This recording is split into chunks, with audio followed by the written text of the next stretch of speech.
I was initially apprehensive in wanting to watch the Mandalorian TV show because, Disney's been doing such a bang-up job with the Star Wars franchise. But then I heard that it got a 94% audience score on Rotten Tomatoes, and I figured, okay, maybe, it's worth watching.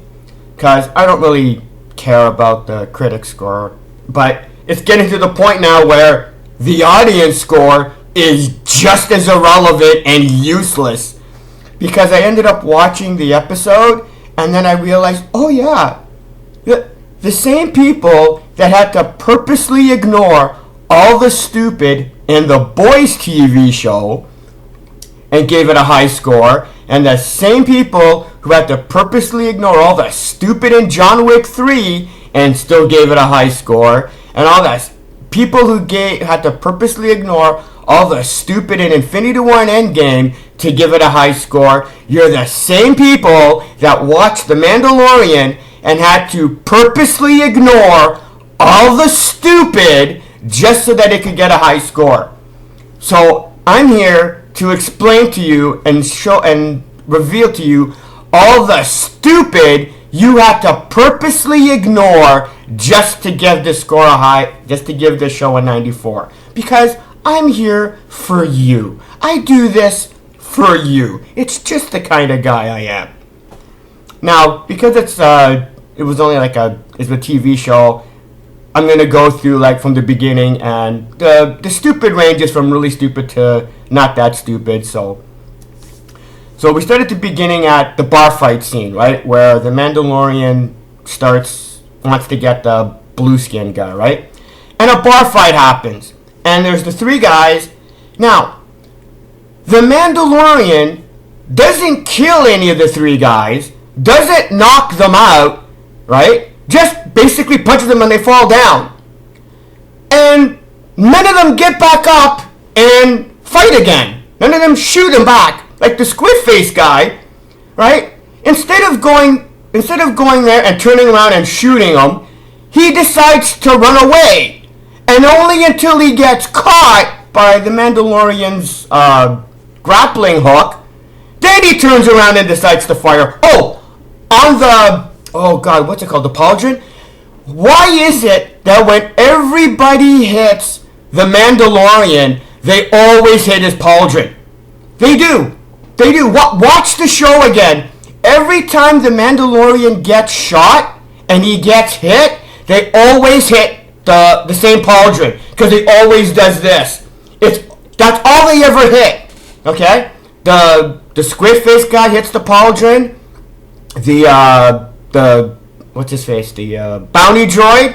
When the bounty droid first shoots the Mandalorian, hits the pauldron. When some of the random guys in that little base that they had to go at the end of the movie, when the Mandalorian gets hit, he literally gets hit on the pauldron. I swear to God, it's just pathetic.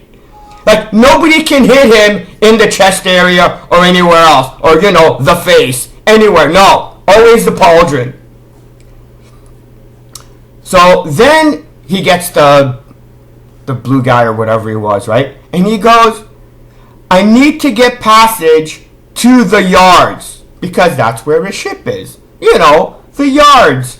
Where all the Raveniks show up. Are you kidding me? The yard where all spaceships land is in the middle of the ice, which is openly available to attack from the Raveniks. Why would you park the ships where the Raveniks can get you? Because the show needed an action scene and a monster scene and picked the stupidest logic required to be able to. Or it's and the taxi driver goes, stay off the ice. Well, how are you supposed to get to your ship? If you're supposed to stay off the ice, because the Raveniks can what? Tell the footprints. They can detect the sound waves of your footprints through the ice. Come on! How how stupid do you have to be to purposely ignore how stupid this is? Oh, then we get into like some amazing stupid. So then in the ship, okay, the Mandalorian places his rifle on the side of the door into the cockpit. Okay? So before he enters the cockpit, right, he places his rifle on the side of the wall. Then I'm just going to call him the asset, the bounty guy, right? He goes, I have to go to the bathroom. And the Mandalorian goes, okay. And the guy walks out of the cockpit. And I'm going, gee, if only he had a weapon he could grab to, like, shoot the bounty hunter and try to escape. If only there was a rifle right beside you outside the cockpit door, you goddamn morons. No. He ignores the rifle and wants to be captured, I guess? So then he goes downstairs to where the basement is, right? Or where the bathroom is, right? And he sees this little pad and just randomly starts pushing buttons. And a closet or whatever opens up to reveal the Mandalorian's weapons locker. Are you kidding me? And then the blue guy sees all the weapons. Does he go, oh, because I'm so stupid and I didn't know about the rifle, here's a bunch of weapons I can use to, like, fight the bounty hunter. No. He sees the weapons and goes, no, I'm not touching those. Why not? Why aren't you taking... You have access to a weapons locker. You can use the weapons to shoot or anything. No interest. Then he turns around, goes back to the same keypad, punches another bunch of random buttons, and the weapons locker closes. So, what is happening in this show, really? What is happening? But then it gets better. Because now it gets even better. Because the Mandalorian comes down and encases him in carbonite. Out of curiosity, have any of you ever watched this little known movie called The Empire Strikes Back? Have any of you ever watched it? Because there's a scene in which Han Solo gets encased in carbonite. Maybe you've heard of this scene.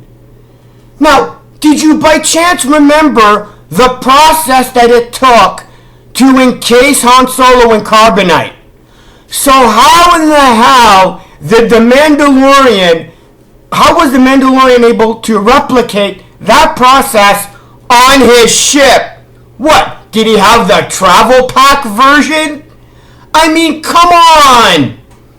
How did you purposely ignore what it takes to encase someone in carbonite, but he can do it on his ship because they sprayed the gas on him, and that was it? Like, did you not see The Empire Strikes Back? How else did you purposely ignore how pathetic and stupid the Mandalorian being able to encase the guy in carbonite on his ship was? Not only that, where was the room for the equipment? Because after he captures him and lands, and it opens up and he's coming out, you can see that the majority of his ship is all empty cargo area. So where was the space for the carbonite process? No, nowhere. No goddamn clue. Didn't care. Not only that, how was he able to afford all the carbonite? Now, you're going, what the hell has that got to do with anything? Okay, because the Mandalorian asks, I think it's Karga, goes, what's your highest paying bounty? And Karga goes, 5,000 credits. And the Mandalorian goes, that'll barely cover the costs of fuel. Well, then how much does carbonite cost? The show goes out of its way to establish the costs. That the 5,000 credits doesn't even cover the costs of the fuel. So then, how does he pay for all the carbonite? You can't just conveniently go, oh, we're only going to talk about the expenses of the fuel, but we're going to conveniently ignore all the costs of the goddamn carbonite process? Come on! So then he ends up talking to Karga about, the getting paid. And he goes, these are Imperial credits. And Karga goes, you can still spend them. And the bounty hunter and the Mandalorian goes, no, I don't want them. Why not? Why not? If Karga is established, you can still spend and use Imperial credits. Why would the Mandalorian refuse and end up taking half the bounty in calamari flan, which is such a stupid name for a currency. So the Mandalorian was willing to take half the cost of the bounty just so that it wouldn't be Imperial credits. Now this gets important because now we get one of the dumbest logical lines in the show. Okay, so Karga has 5 bounties that he offers the Mandalorian, and the Mandalorian's about to take it, and then Karga goes, no. He stops. He doesn't want to give the bounties to the Mandalorian, and the Mandalorian goes, why not? Because Karga goes, nobody wants to pay guild prices. Okay, first of all, if nobody wants to pay guild prices, how did you get the bounties? Like, what did the person do going, oh, we have a bail jumper, and the guild goes, oh yeah, okay, it's 1,000 credits. And the guys go, no, we're not paying that. What did Karga do? Go, oh, okay, we'll take the bounty anyway? And not only that, who cares if they're not willing to pay guild rates? The bounty hunters don't care if they get paid. The Mandalorian 5 seconds ago just established he's willing to take half the bounty as long as it's a different currency. So who cares if the clients aren't willing to pay guild prices? Apparently the bounty hunters aren't interested in getting paid the guild wages anyway. And then when he goes to the client, right? The client goes, because the Mandalorian goes, what else did Karga say about me? And the client goes, that you're expensive. How? How is he expensive when he's willing to take half the bounty? The guy's a half-price bounty hunter, for Christ's sakes. Just say you're gonna pay him you're gonna pay him in Imperial credits, and you've just taken off half the cost of the bounty. So then the client gives him the last 4 digits of the chain code, which is his age, and a fob. Okay, first of all, the age of the asset or the target is absolutely irrelevant because the Mandalorian doesn't even realize that the asset, the baby Yoda, is a baby. He's 50 years old, and he doesn't realize because the bounty droid has to explain to the Mandalorian that different species age differently. So the fact that the Mandalorian knew that the target was 50 years old had zero relevance. Okay? Then he gets a fob, right? I love the brain dead stupid necessary for the fob to work. Okay? Because here's my question. How does the fob work? How is the fob able to locate the target. Does the target have a tracking device on him so that the fob is able to find the target? Apparently not, because that wouldn't make any sense. So what? Does the fob, I keep saying key fob, does the fob have, I don't know, some kind of genetic code of the target inserted into the fob, and that's how the fob is able to locate the target? Well, if that's the case, why not take whatever is being used in the fob to find the target to find out what the target is? This show does not explain how the fob works. He just simply walks around and it beeps when it's in the right direction. And none of you give a rat's ass that you have no idea how the fob works. You are that brain dead idiotic. You not only don't know, you not only ignored it, you don't care. Okay? There's no way the fob works the way it does in the show. There is none. But you don't care. Then he ends up going to the armorer, I guess. An armorer. I don't know why. Oh, here's why I bring up the armorer. Because the armorer makes a pauldron for the Mandalorian. Except the Mandalorian already has 2 pauldrons. So why is she making him another pauldron?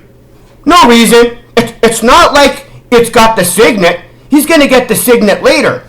If that pauldron was encased with the signet, I get it. But it was just a pauldron. There was nothing special about it. Because not only that, when she's walking towards the Mandalorian, you see both pauldrons, right, on each shoulder.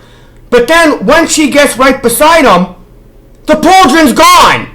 And she puts the new one on top, and she puts the new one on his shoulder. What happened to the pauldron that was already on his shoulder? What, it magically disappeared? Of course it did. And then so she melts the Beskar steel. Okay? I could get into the Beskar steel, but I'm not making this video another hour. She puts the Beskar steel in whatever that melting thing is, and it gets pressed. It's already formed. It's already formed and shaped. So what does the armorer do? Takes the already preformed, preset pauldron and hammers it a couple of times, and sparks are flying. So you can use that as a segue to his flashbacks. How pathetic and lazy are you, Jon Favreau? I mean, sorry. Come on. The pauldron was already formed and set. So what was she hammering to? Because again, this is one of the toughest metals in the universe. Okay? What is hammering it with the hammer gonna do? Seriously. What is the hammer supposed to do to one of the toughest metals in the known universe that can deflect blaster bolts, that can deflect lightsabers? No. The hammer is gonna, somehow mold and affect it. And she only hits it 5 or 6 times anyway. It was a wasted, pathetic, stupid scene. What else? Oh, so then he ends up finding he ends up going to the planet where the baby Yoda is, right? And this is my favorite scene because as bad as the carbonite thing was, this was on par with how goddamn stupid this show was. The Mandalorian almost got killed by the 2 blurrgs. If it wasn't for the guide, the Mandalorian would have been killed by the 2 blurrgs. This is the best assassin in the parsec who would have gotten taken down by 2 blurrgs if not for the guide. Not only that, this was my favorite scene. This was my goddamn favorite scene. So the one blurrg or whatever has him on, has his left arm, and he's on the ground. Okay, and he sees the second blurrg coming at him. I swear to God, this is how pathetic this show is, and how pathetic you viewers are. With his right hand, okay, he puts his hand out to try and, stop the blurrg. Where you can easily visibly see his blaster on his right hip, right side of his hip. His blaster is right here. Right here. And instead of doing this and shooting, he does this. He doesn't grab the blaster that's right on the right side of his hip with his right hand. You're pathetic. This show is pathetic, and you audience members who saw that scene and didn't even notice it, you're pathetic. There's no excuse for you. You should have been destroying that scene, and none of you even noticed, none of you even cared. Yeah, this and the carbonite scene, the two stupidest aspects of this show, and none of you even noticed. None of you cared. You purposely had to ignore it just to give this show a 94. What else? Oh, then we get that whole stupid learning how to write a blurrg scene. Why? Really? That was corny and trite and irrelevant. Not only that, he didn't even need the blurrg. You didn't need the blurrg. Like, what did the blurrg do? You need the blurrg to get over the mountains. No, you didn't. Because you basically rolled the blurrg to the edge of the mountain, and then he climbed up the top by himself. What did you need the blurrg for? None. Then, so now the Mandalorian is on top of the rock and he's spying on the base. How these guys built this base in the middle of nowhere? No, don't worry about it. Don't think about that, because you obviously didn't. But here's the thing. He takes the scope from his rifle, right? And the first time he goes to, the side of his eye. And then he takes it down, and he puts it back up, and he looks at it through the middle of his helm. It's like, come on. How do you... That should have been a blooper roll, okay? Him taking it and putting it in the middle. That should have been like B-roll at the end of the credits on Goofs and Gaffs. I mean, come on. Then the bounty droid shows up. How? How did the bounty droid show up? I thought you needed a blurrg to get to the encampment. Apparently, you don't. Do you understand what I mean about how you didn't need the blurrg, but they wasted a 6-7 minute scene on him learning how to ride the blurrg? I mean, hell, your ancestors were able to ride the mythosaur. What? How pathetic. The mythosaur?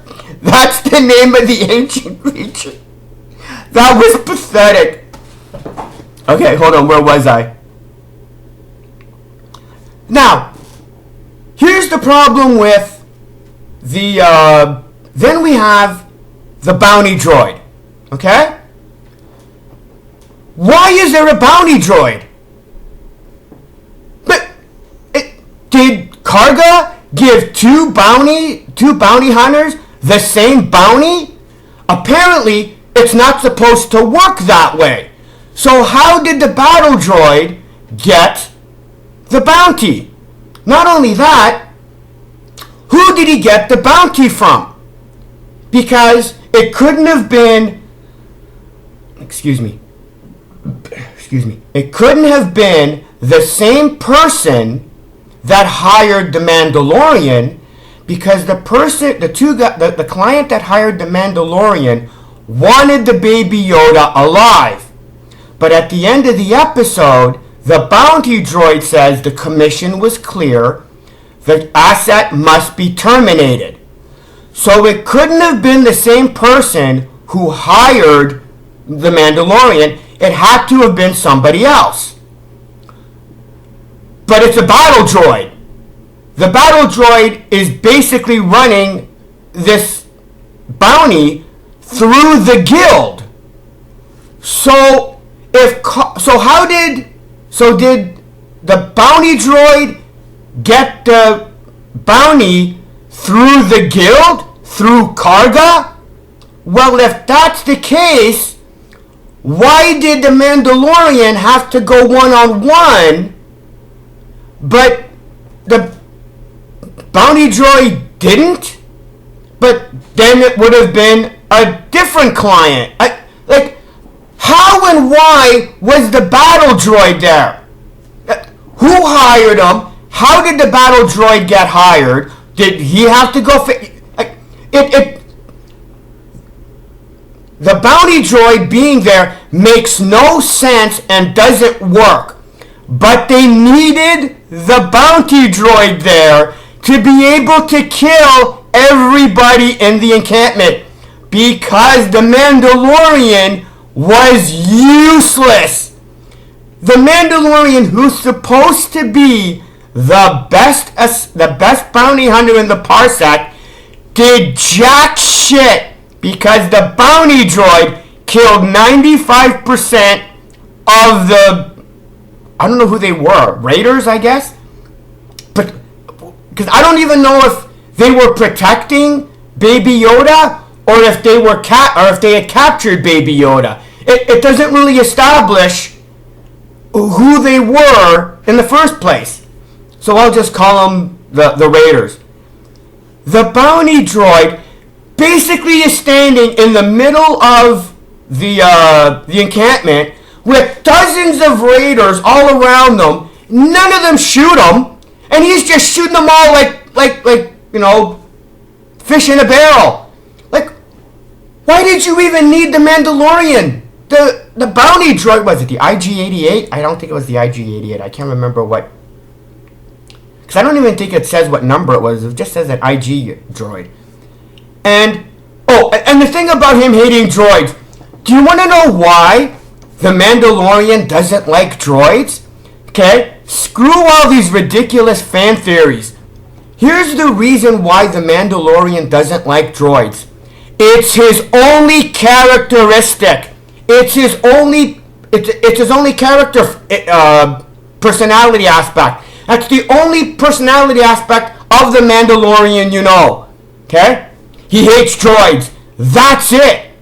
Because he wasn't even willing to take a taxi with a droid in it, but had no problem working side by side with a droid.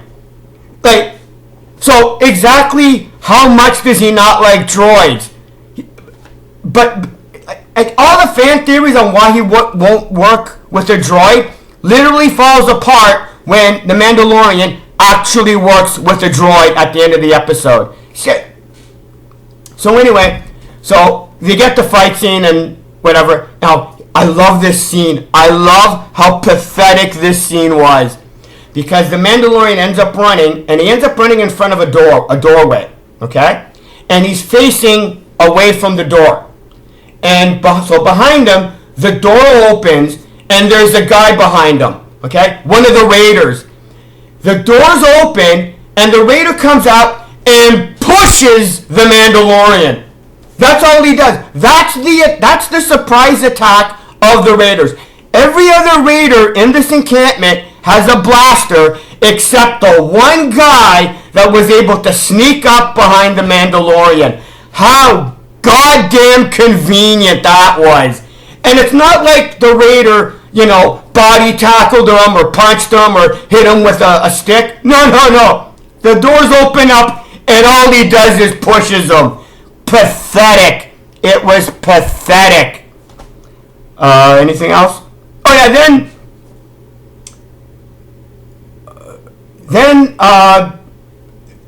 before that happens, the bounty droid is shooting everybody and they all scatter. right? They all scatter into the encampment. And for about 2 or 3 minutes, the bounty droid and the Mandalorian are talking out in the open. And none of the raiders are. What are the raiders doing in the encampment while the two of them are talking in the middle of the area?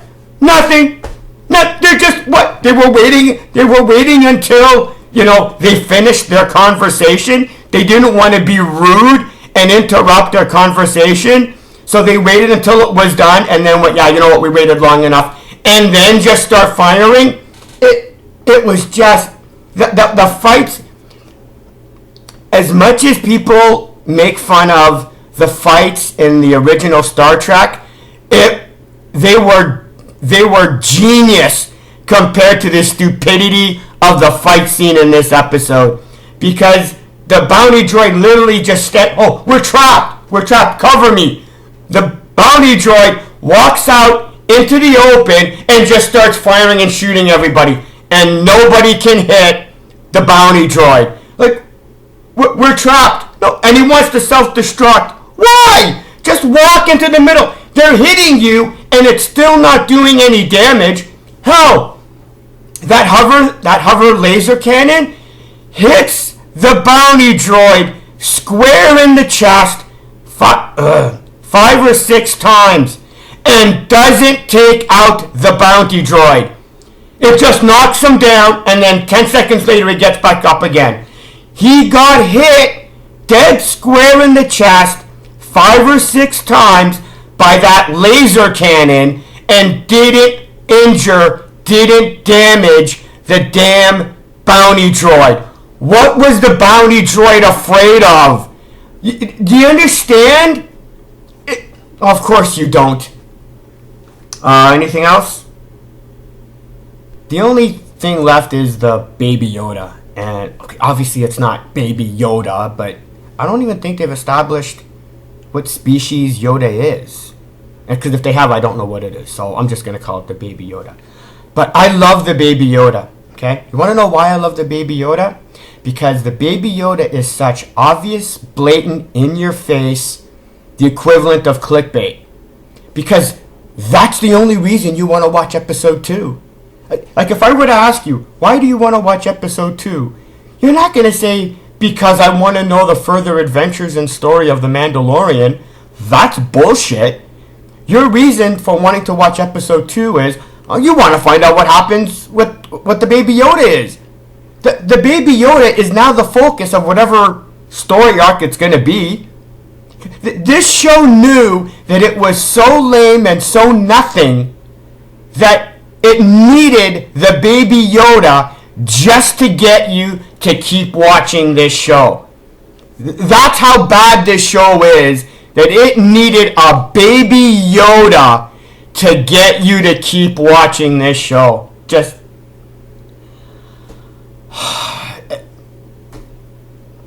You know what? Just go enjoy your Mandalorian / Baby Yoda TV show. That's until the Baby Yoda arc is over, and then you realize that, oh, this show actually has nothing in and of itself. Anyway, I'm done. My rant is over. I've enjoyed this much too much. Anyway, I'm out of here. See ya.